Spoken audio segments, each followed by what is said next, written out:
Alright, how we doing, folks? Boom, Marcos 102T05 numbers after the name. Got a little Western Conference preview here, man. You know what, man? I might as well talk about the homie Kobe, yo. So this was 2K15. It was 2K15, yeah. And I was playing my boy, who? Oh, not my boy who, pardon me. I was playing with Fabio, man. I got confused, man. I'm disrespectful, you know, man. People gonna be up on me over here. This is some like playground mode where you play like 3-on-3. I'm fascinated by just the level and like the amount of modes that are in this game. Like it's just unbelievable. Like everything's a mode. And he was playing with Kobe, James Harden. I think it's like LeBron James. And I decided to show him, you know, how we do in the hood. You know how we really do. And I got myself Rudy Gobert, Willie Barton, and Ish Smith. Will Barton, who had, you know, Will the Thrill, who had a pretty disappointing slam dunk contest, but a good season overall. And then Ish Smith, who I thoroughly realized that, yo, dude can't shoot with 2K15, son. Rightfully so, man. Ish, man. Poor guy. Missed time right there with the block from a boy Rudy over here. Just basically, you know, like you're playing on a basketball court with your boys. I think I ended up winning this against him. I think we played 3, and I think I won 2, and he won 1 or something like that. Yeah, that's right. Because I played the one before this. I played with Kobe. And all I did was shoot with Kobe, just like Kobe did in his last game. 60 points, yo, man. This is crazy. I know it was like last week, but it's still kind of wild to like even think about it, man. And it was honestly for a Kobe fan like myself, I loved every second of it. I loved all the fanfare. You know, I think they did a really good job with the video mods. I think it was a little bit all too much, but it's been a little bit all too much all season, everywhere he's gone. Especially for a guy like Kobe who doesn't really like that kind of stuff, even though I think he really does now, but he didn't before. But now he's like, this is pretty cool, you know, it's my last time doing this, so I'll enjoy it. And yeah, I think he enjoyed the ride, and I think he deserved it, and I think a lot of other people deserve it too, you know. Now it's up to them whether they want it or not, but I think Tim Duncan would deserve the same thing. I think, you know, Dirk would deserve the same thing. LeBron would probably deserve the same thing, depending on where he ends up with his career, but I think what makes Kobe unique is just the fact that all 19 or 28, whatever it was with the Lakers, and it was, and you know, there was a point they were like 06 or 07 or whatever, he wanted to get traded. You know, there were apparently trades on the table for Kobe Bryant that may have happened. You know, I think actually Dallas had a good trade for him. He just didn't want to go there maybe initially. He really wanted to go to Chicago. It was one of definitely his spots that he really wanted to go to. So it happened and worked out that way. It's cute. It's a fairy tale ending, but let's be real. There was plenty of times when Kobe was put the pressure on it again. Now, whether the pressure was real or not, or whether he was just kind of pushing the organization for them to make the Pau Gasol trade, I think that's actually what ended up happening, right? That was the year that they made the Pau Gasol trade. Was right after he said they won, and then they went to the finals. Yep, I believe that is accurate. I'm not 100% sure, but I believe that is accurate, my friends. Don't quote me, but quote me. And I hope I end up winning this game. He kicked my ass right now. Oh, it's 4. I got the 6. Oh, all right, never mind. All right, we straight. We straight then. We should. I like how in the fouls they just put you back up over at the top. You're like, oh, okay, whatever, cool. So the Kobe thing was a very good way, very for the ending, and you know, 60 points on 50 shots, whatever, 50 shots, just crazy. Like I literally told the girl, I was like, he's got to be in an ice bath for like the next 3 weeks. Like, you know, like, this is crazy. And then all the memes that come out of it and stuff. You know, one of my favorite ones was Kobe sitting with like a sweatshirt at home, and asking his kids like, so what do you all do for fun? Like, what do you all do during the day? Because he's been pretty much just playing ball for like 20 years. One of the cool things they said too after the game was like he finally managed to play good in front of like his daughters. They were like, I always thought I was a bum, but I was like, no, I used to do this every night for like a significant amount of time on YouTube, and I thought it was pretty funny over there. Let's talk about people who are actually still playing, like the Houston Rockets, which are going to be playing for very, very, very little time. Anyway, that guy's speeding off with them on the dirt bike outside. He doesn't even want to be a part of it.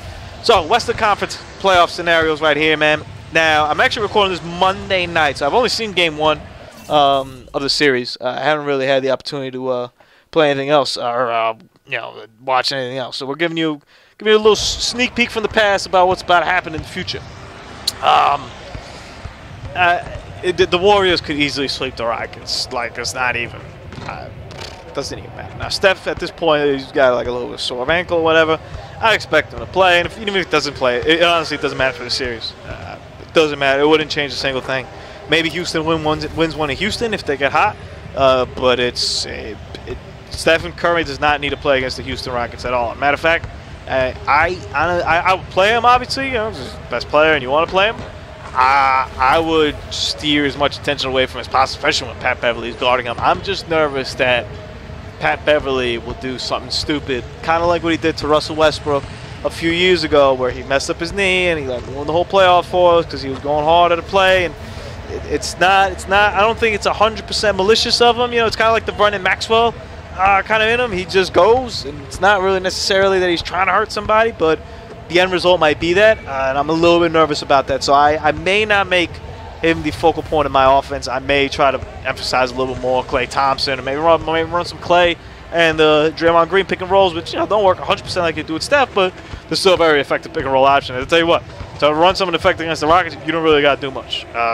You literally just get them in a pick and roll, and they don't know what to do after that, because it is too complicated of a subject matter for the Houston Rockets to figure out a pick and roll defense. It's just the effort isn't there mentally, and that results in physically, and they're just emotionally weak, a distraught group that should be out of there and should have never made the playoffs to begin with. And I'm a Rockets fan, but I'd much rather have that first pick than seeing us get bounced in 4 games. Now, hey, maybe Les Alexander, the owner, maybe for him it's a little bit better to get that extra money for the playoff games. That, my friends, I do not know. That is a business decision, and God bless him. What I do know is there'll probably be some changes over here in Houston once they get bounced over here. I don't expect JB Bickerstaff to stay. I don't really think he did that good of a job. I also don't think he got a fair shot of doing a good job. You know, you kind of can't pick he picked up a mess that wasn't really produced by the coaching staff. It wasn't necessarily Kevin McHale's fault that the team was playing bad.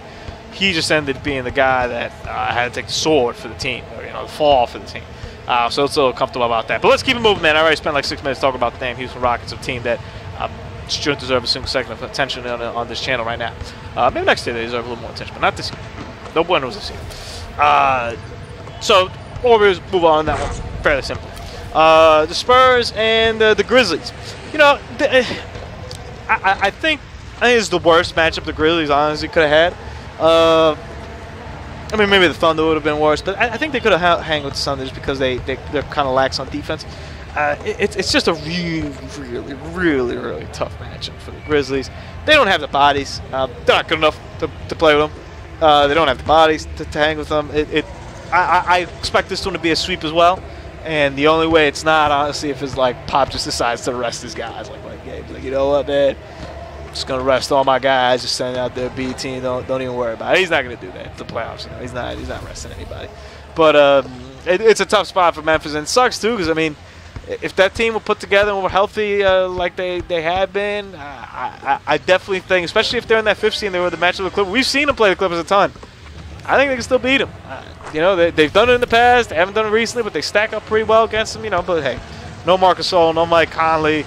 Zebo's like hopping around. Poor guy wasn't ready to athletic anymore, and now he's like even less. It's just it's unfair for him, honestly. It's just unfair for the kids to have to go through that. And at least some of the young guys really get some player experience. We're actually starting to see who these guys are and how they play and whatnot.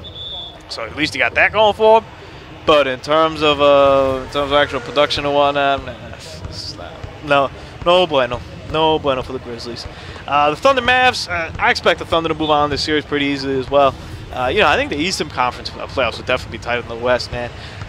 There is a scenario where the Mavs, if they play well enough and they slow down the game enough and they take advantages of some of OKC's defensive mishaps and just lapses, they could win, I think, a game or even 2. I definitely think Rick Carlisle, and I think I haven't said this, we would have seen already game 2, so unfortunately I don't have access to that. But I fully expect him to make some pretty good adjustments that would kind of throw off kilter maybe what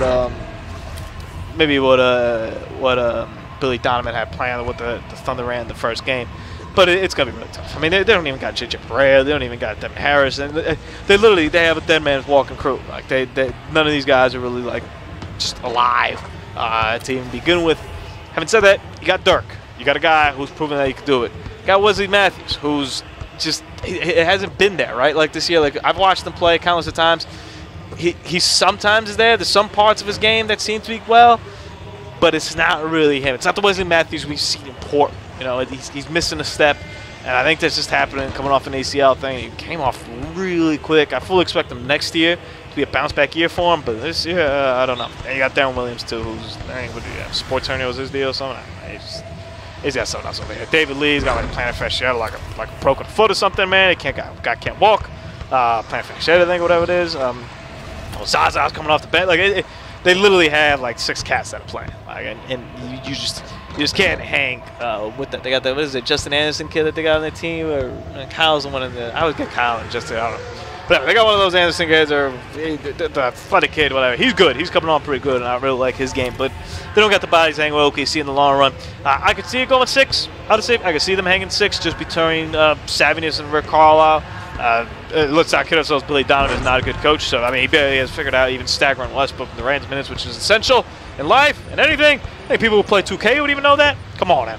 Now, the fun series, the really good series that I expect, and it also could go a sweep as well, are the Clippers. But the Clippers Blazers series to me is really, really, really interesting to me because I think the Clippers are a really good team, but they play pretty flawed basketball. I mean, let me tell you what I watched in Game 1 the other day, which is crazy. Chris Paul was posting up Damian Lillard.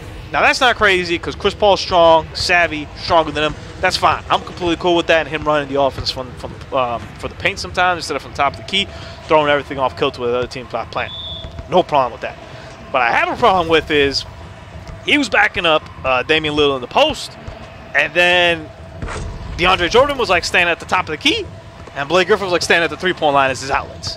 And I was like, what? Like, it's completely different if you're backing him up over there and you got J.J. Redick and Paul Pierce standing over there. Because then you get nervous because you get all of a sudden you say, oh, man, he can give it a Paul over there at the top of the key, that little sweet spot that we've seen him do countless times throughout his career, or J.J. Redick at the top of the three-point line, which we know he can knock that down. He's one of the best three-point shooters in the game. That's scary. Now, DeAndre Jordan after the top of the key and Blake Griffin at the three-point line, I'm good. I honestly, I watched the first half of that game the other day, and the Clippers kind of blew it up over there with like 7 or 8 minutes to go in the second quarter. And then I watched most of the second half as well, where the Clippers really opened it up over there. And I think ultimately the Clippers end up winning because of their experience. And I think we don't really value enough in the playoffs the experience and how that actually really matters. I think one of the main differences, if we look at a series out east like the Cavs versus the Pistons on paper, if we play that game 2K, they could beat the Cavs. Like they have the pieces to beat the Cavaliers. DeAndre Drummond's a matchup nightmare for him. Tristan Thompson can't fully hang with them if Drummond were fully developed. But he's not. And he's going to get in foul trouble. They're going to foul him out. And even Tyronn Lue's smart enough to figure out to foul him out. Reggie Jackson, I really like Reggie Jackson's game. I think he's really good. He's not there yet as a point guard to really take it 40 minutes up and down the court and hang with Kyrie Irving and that crew. So experience comes a lot to play in the playoffs, and I think we're going to see a lot of teams that just aren't experienced enough to hang. And that's kind of my opinion here. Western Conference, Eastern Conference, deuces.